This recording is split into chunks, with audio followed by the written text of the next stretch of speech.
Top 3 ఎవరికి కావాలి భయ్యా? టాప్ 1 కావాలి. పల్లవ ప్రశాంత్ అన్న అన్న ఇక్కడ ఉన్న వాళ్ళందరూ పల్లవ ప్రశాంత్ అన్న ఫ్యాన్స్.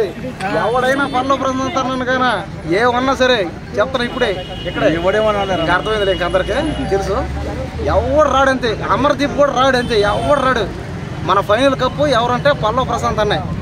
పల్లవ ప్రశాంత్ అన్నకి ఇస్తున్నాం ఆ కప్పు. పల్లవ ప్రశాంత్ అన్న తప్ప ఎందుకు గురించి పల్లవ ప్రశాంత్ అన్నకు సపోర్ట్ చేస్తున్నావు చెప్తా. కష్టపడ్డాడు ఏం కష్టపడ్డాడు? రైతు బిడ్డ. ఈ దేశంలో మన అన్నదానం ఏం చేయాలి? పాయింట్ అన్న దిగు అన్న దిగే చాలా ఫేమస్ చూసి మాట్లాడు. అరే శివాజీ ఎవరు సపోర్ట్ చేశారన్నా? ఎవరు లేరు కదన్నా. ఎగ్జాంపుల్ చెప్తున్నా, ఇప్పుడు 4 రైతు బిడ్డలు ఉన్నారు, ఇద్దరు చాలన్నా అన్న, ఇద్దరు చాలే. ఇంకో పల్లవ ప్రశాంత్ తోడు ఇంకొక రైతు బిడ్డ ఉన్నాడు, నువ్వే ఉన్నావు, అప్పుడు పరిస్థితి నేను ఉంటే కదా. కాదు అవునా? ఇప్పుడు ఉంటే శివాజీ అన్న గానీ ఎవరైతే కష్టపడి ఆడతారో వాళ్ళకే ఫైనల్ కప్ దక్కద్ది. ఇప్పుడు ఆడింది ఎవరు కష్టపడి?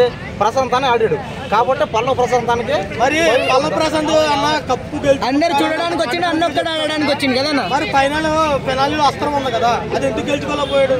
అది ఎందుకు బాగా ఆడలేకపోయాడు పల్లవ ప్రశాంత్? అదే మరి గేమ్, అదే మరి 18 గేముల్లో అదే 18 గేములు అన్న. అమ్మారు ఇద్దరు ఫైనలిస్ట్ రాలే అన్న. అంబటి అర్జున్ వచ్చిండు మధ్యలో. అమర్దీప్ వేస్తాడు, అంబటి అర్జున్ వచ్చిండు. అమర్దీప్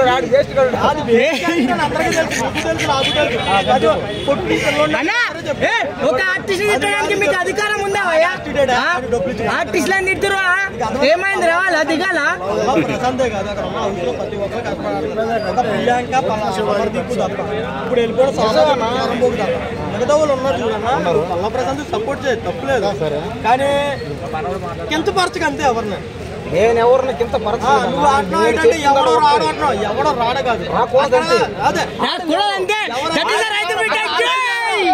కాదు అక్కడ పల్లవ ప్రశాంత్ సపోర్ట్ చేసి ఆడిచ్చింది ఎవరు? శివాజీ. మరి కాదు ఎవడో రెస్పెక్ట్. ఓకే ఇద్దరు కలుసుకోండి. అన్న జై రైతన్న. రైతన్న అంటే ప్రపంచంలో రైతన్నని మించిన వాళ్ళు ఎవరు లేరు. అందుకే బిగ్ బాస్ లో పల్లవ ప్రశాంత్ గెలవాలి అంతే. రైతన్న పేరు పువ్వు.